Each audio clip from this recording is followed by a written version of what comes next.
What if I told you that 800 years ago, Genghis Khan built a communication network faster than some modern mail systems, and it helped him rule the largest land empire in history? Welcome to the Turkish Odyssey. Don't forget, it's free to subscribe, and your support helps keep us alive. Imagine an empire so vast, it stretched across continents, from the frozen steppes of Korea all the way to the heart of Europe. This was the domain of Genghis Khan, a name synonymous with conquest and military might. But his genius extended far beyond the battlefield. Genghis Khan wasn't just an architect of destruction, he was a master builder of systems.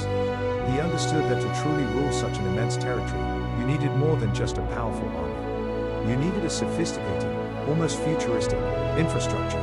His true secret weapon wasn't a new type of siege engine or a cavalry tactic. It was a groundbreaking communication network, an ancient internet that bound his sprawling empire together. This was the Yam.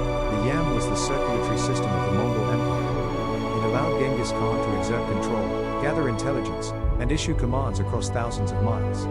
Without it, his empire would have crumbled under its own weight. This incredible system was absolutely crucial to the Mongols' unparalleled military and administrative success. It's a testament to their organizational prowess, often overshadowed by their fearsome reputation.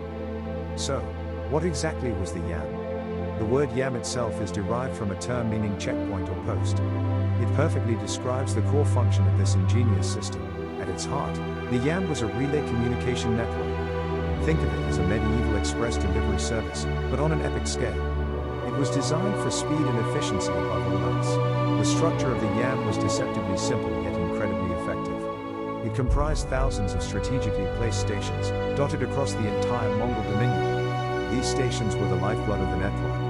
These posts were spaced roughly 25 to 40 kilometers apart, a distance carefully calculated for optimal travel. This spacing allowed riders to cover ground quickly without exhausting their backs. The individuals who rode these routes were known as Örtöö. They were the dedicated couriers of the empire, the human links in this vast chain of communication. Their role was absolutely vital. At each station, the Örtöö would swap their tired horses for fresh, rested ones.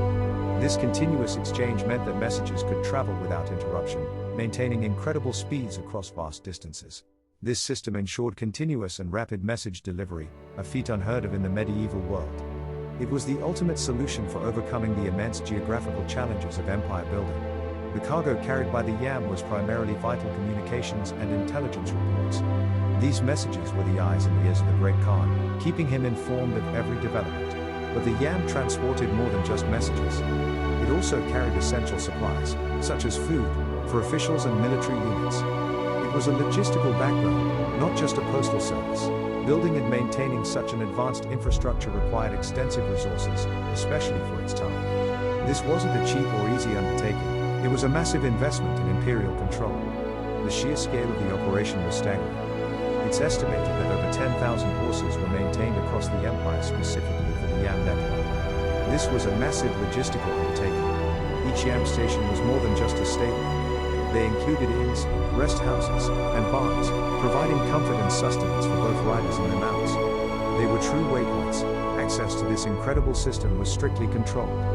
Officials were granted special Mongol passports, known as Paiza. These were often ornate tablets, signifying imperial authority. The Paiza functioned as an official pass, allowing its bearer to bypass delays and utilize the full services of the Yam. It was the ultimate VIP card for imperial travel and communication. The Yam provided an unparalleled military advantage.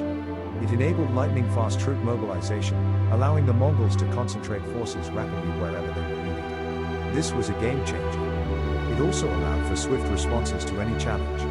Rebellions, order movements, or emerging threats could be addressed with incredible speed, often catching enemies by surprise. Beyond military might, the Yam was a cornerstone of administrative efficiency. It ensured loyalty and effective governance across the empire's far-flung provinces, preventing local lords from acting independently. The network facilitated the administration of complex tax systems.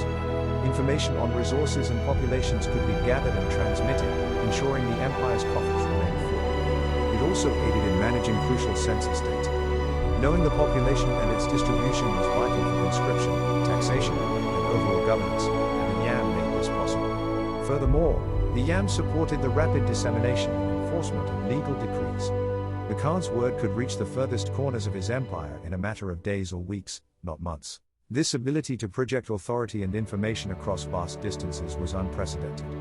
It allowed the Mongols to maintain a cohesive and centralized rule over an otherwise unwieldy domain. The Yam was, in essence, the nervous system of the Mongol Empire. It connected the brain, the Great Khan, to every limb and organ, ensuring coordinated action and swift reaction.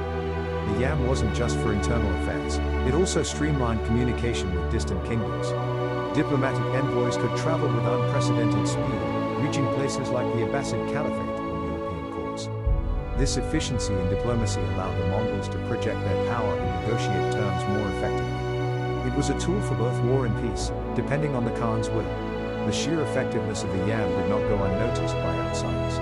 Perhaps the most famous observer was Marco Polo, the Venetian traveler who spent years in the Mongol court. Marco Polo was profoundly impressed by the Yam's efficiency, describing it in detail in his famous accounts. He recognized it as a marvel of organization and logistics, far surpassing anything in Europe. His descriptions paint a vivid picture of a system that was both robust and incredibly fast. It was a testament to Mongol ingenuity, a silent force behind their global dominance. The Yam facilitated not just the movement of messages, but also the movement of people and ideas. It was a conduit for cultural exchange, even as it served imperial ambitions. It allowed the Mongols to gather intelligence from far-flung regions, keeping them abreast of political developments and potential threats beyond their immediate borders. This global reach, enabled by the Yam, was a key factor in the Mongols' ability to maintain their vast empire for so long. It was a truly interconnected world, centuries before its time. It's tempting to look at the Yam and see a precursor to modern systems. In many ways, it was the internet of the medieval world, connecting disparate points with incredible speed. You could even compare it to GPS-based delivery systems of today, optimizing routes and ensuring rapid transit.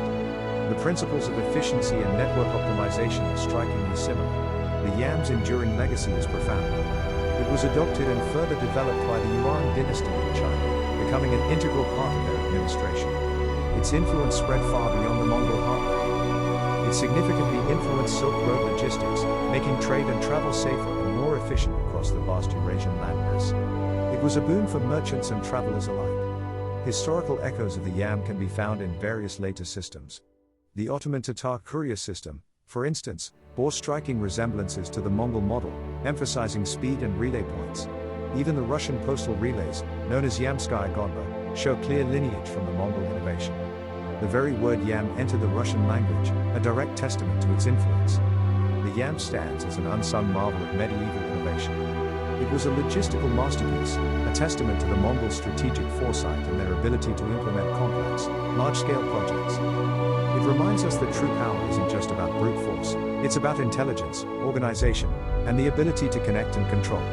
The Yam was Genghis Khan's ultimate secret weapon. It allowed a nomadic people to build and sustain the largest contiguous land empire in history, a feat that continues to astound historians and strategists to this day. The next time you think of Genghis Khan, remember not just the thunder of hooves, but the silent, swift efficiency of the Yam. It was the network that truly ruled an empire. If this blew your mind, check out our video on how Genghis Khan's daughters ruled parts of his empire. Subscribe to the Turkish Odyssey, where we uncover the history they didn't teach in school.